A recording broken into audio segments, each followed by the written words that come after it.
할렐루야. 주 예수님 은혜 안에서 평안하셨습니까? 계속해서요. 성경 1년 완독. 오늘은 창세기 39장에서부터 창세기 41장까지입니다. 먼저 각 장별로 말씀을 정리해 드리고 그 다음에 제가 중요한 본문을 선택을 해서 중점적으로 말씀을 드리고자 합니다. 자, 창세기 39장은 보디발의 아내의 유혹과 요셉의 투옥에 대한 말씀인데요. 여기 창세기 39장은 넓게는 하나님께서 구약시대 때 구원 역사의 주역으로 선택하신 이스라엘 민족의 유명한 4명, 그러니까 아브라함, 이삭, 야곱, 요셉의 4명의 조상들의 생애를 기록한 창세기 제 후반부인 13장에서부터 50장 그 부분에 속하는데요. 그리고 보다 좁게는 선민 이스라엘의 혈통적 조상일 뿐만이 아니라 구원 역사 전반에 걸쳐서 모든 성도들의 믿음의 아버지로 부름받았던 아브라함과 이스라엘의 제2대 조상으로 순종과 온유의 삶을 살았던 이삭, 그리고 이스라엘의 12지파의 직접적인 조상인 야곱에 이어서 구약의 구원 역사의 주역으로 선택된 언약의 백성이 애굽으로 내려가게 된 직접적인 계기를 마련한 요셉을 중심한 야곱의 12아들의 역사가 기록된 제 창세기 37장에서부터 50장에 해당되는 그러한 부분입니다. 그 가운데 창세기 38장은 예외적으로 가나안에서의 유다와 그 며느리의 다말과의 근친 상간의 비극을 보여주는 반면에 여기 창세기 39장은 창세기 37장에 이어서 다시 애굽으로 팔려간 요셉의 상황을 보여주고 있습니다. 그리고 이어서 창세기 40장에서는요. 두 간원장의 꿈과 요셉의 해몽에 대한 말씀인데요. 자, 여기에서는 여기 창세기 39장이 보디발 아내의 유혹을 받았지만 이를 거절하여 모함을 받게 된 요셉이 무고하게 투옥된 사실을 기록한 그러한 말씀에 이어서 여기 창세기 40장은 요셉이 옥에서 만난 두 간원장의 꿈을 해몽하고요. 요셉의 말 그대로 이루어진 사실을 기록하고 있습니다. 그래서 요셉은 그 생애에 있어 꿈과 깊은 연관을 가지고 있는데요. 그래서 첫 번째 꿈 사건으로 인해서 형제들의 미움을 받아 애굽의 종으로 팔려오게 된 반면에 여기 창세기 40장에 나오는 두 번째 꿈 사건으로 인해서 옥에서 풀려나고 바로를 만나 애굽의 총리가 되는 인생의 대전환을 이루게 된다는 그러한 점에서 창세기 40장은 중요성을 지닙니다. 이처럼 창세기 40장에서는 하나님께서는 인간의 꿈조차도 주관하셔서 하나님의 종을 구원하시고 나아가서 전 구원 역사를 전개해 나가시는 하나님의 능력과 섬세한 섭리가 돋보이고 있습니다.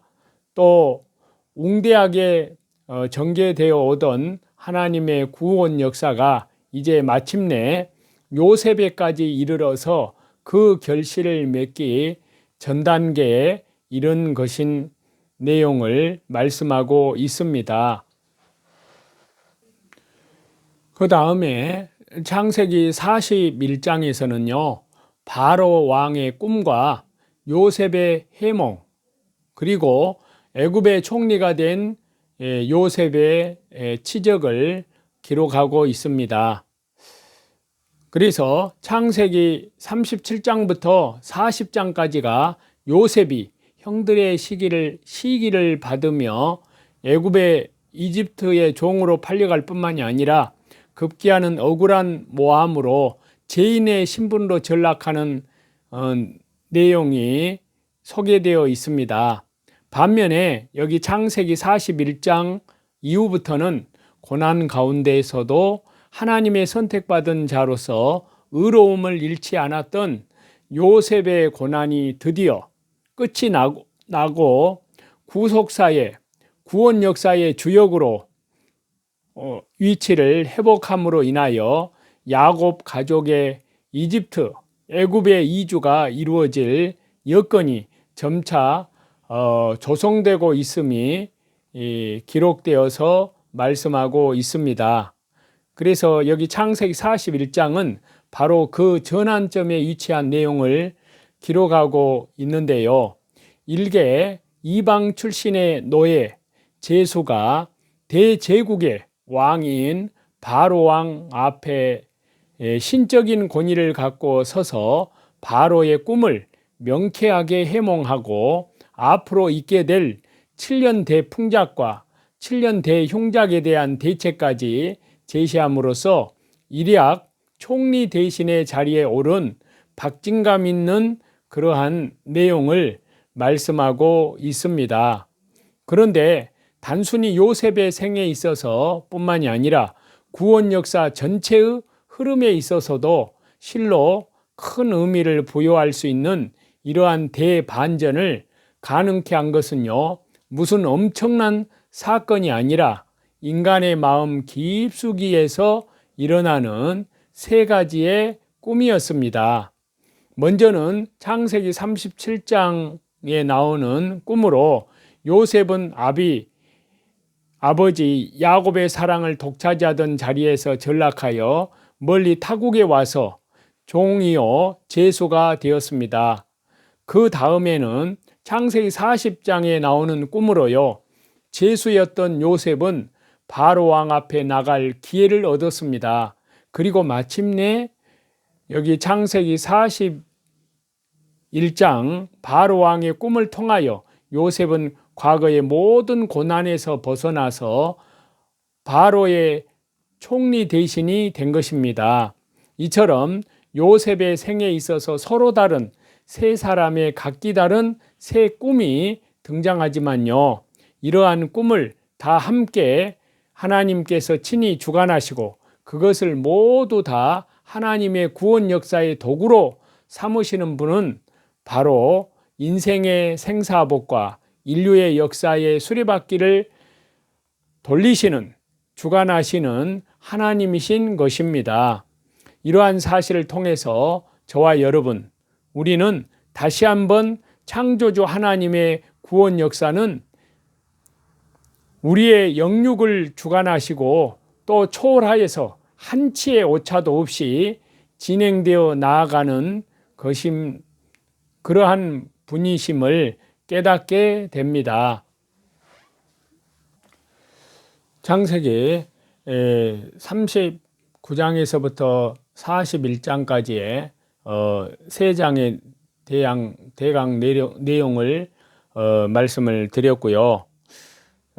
제가 중점적으로 말씀을 드리고 싶은 본문을 잡은 내용은요, 창세기 41장 37절에서 45절 말씀입니다. 바로와 그의 모든 신하가 이 일을 좋게 여긴지라. 바로가 그의 신하들에게 이르되 이와 같이 하나님의 영에 감동된 사람을 우리가 어찌 찾을 수 있으리요 하고 요셉에게 이르되 하나님이 이 모든 것을 네게 보이셨으니 너와 같이 명철하고 지혜 있는 자가 없도다. 너는 내 집을 다스리라. 내 백성이 다 네 명령에 복종하리니 내가 너보다 높은 것은 내 왕자뿐이니라. 바로가 또 요셉에게 이르되 내가 너를 애굽 온 땅에 총리가 되게 하노라 하고 자기의 인장 반지를 빼어서 요셉의 손에 끼우고 그에게 세마포 옷을 입히고 금사슬을 목에 걸고 자기에게 있는 버금수레에 그를 태우매 무리가 그의 앞에서 소리 지르기를 엎드리라 하더라. 바로가 그에게 애굽 전국을 총리로 다스리게 하였더라. 바로가 요셉에게 이르되 나는 바로라. 애굽 온 땅에서 네 허락이 없이는 수족을 놀릴 자가 없으리라 하고 그가 요셉의 이름을 사브낫 바네아라고 하고 또 온의 제사장 보디베라의 딸 아스낫을 그에게 주어 아내로 삼게 하니라. 요셉이 나가 애굽 온 땅을 순찰하니라. 아멘. 여기 이 본문에서요. 그 앞에 내용을 보면은 요셉이 바로 왕의 꿈을 명쾌하게 해석을 하고 그 대비책까지 제시해 준 사실을 말씀을 하고 있는데요. 그에 이은 여기 방금 읽은 이 말씀에서는요. 요셉의 놀라운 승기에 대한 부분입니다. 요셉이 바로에 의해서 이집트의 총리 대신에 임명되는 그러한 장면인데요. 즉 바로는 요셉이 명쾌하게 꿈을 해석할 뿐만이 아니라 그 대비책까지 완벽하게 제시를 하자 요셉이야말로 명철하고 지혜 있는 인물로서 바로의 꿈에 나타난 바 7년 풍작과 7년 흉작에 대비한 계획, 이것을 실행하고 추진시키기에 가장 적합한 인물이라고 판단을 하고 즉석에서 이집트의 바로 왕은 흔쾌히 요셉을 애굽의 총리 대신으로 임명을 하여서 요셉으로 하여금 국사 전반을 치리하게 한 것입니다.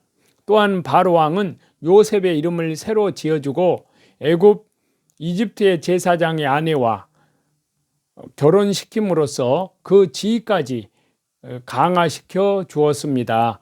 이로써 하나님께서는 13년 동안이나 겪은 요셉의 온갖 역경과 고난을 말끔히 씻어주시고 풍성한 영예와 축복으로 영광으로 보상하셨습니다.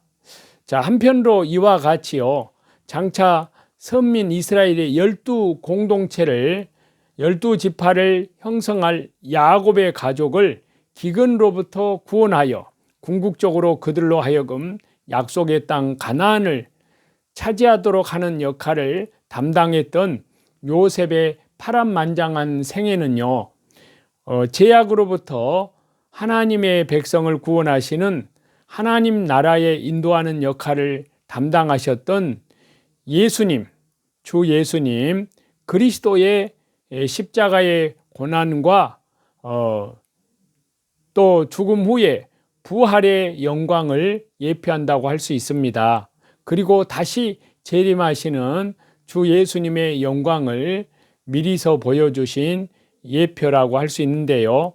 즉 형들의 안부를 알아보기 위해서 붙인 야곱의 심부름을 떠났다가 형들에 의해서 이집트에 팔리고 감옥에 갇히는 등의 고난을 겪은 뒤에 하나님의 은혜와 섭리하심으로 이집트의 총리 대신까지 오르게 된 요셉의 고난과 승리는 죄인을 위하여 비천한 인간의 자리에까지 낮아지셨을 뿐만이 아니라 치욕적인 십자가 죽음의 고난까지 당하셨지만 마침내 십자가의 죽은 자 가운데 장사 지낸 바 되었다가 3일 만에 부활하시고 또 40일 동안 부활의 몸을 보이시고 승천하셔서 하늘과 땅의 모든 권세를 성부 하나님께로부터 위임받으신 우리 주 예수 그리스도의 고난과 승리를 예표하는 말씀이라고 할 수 있습니다.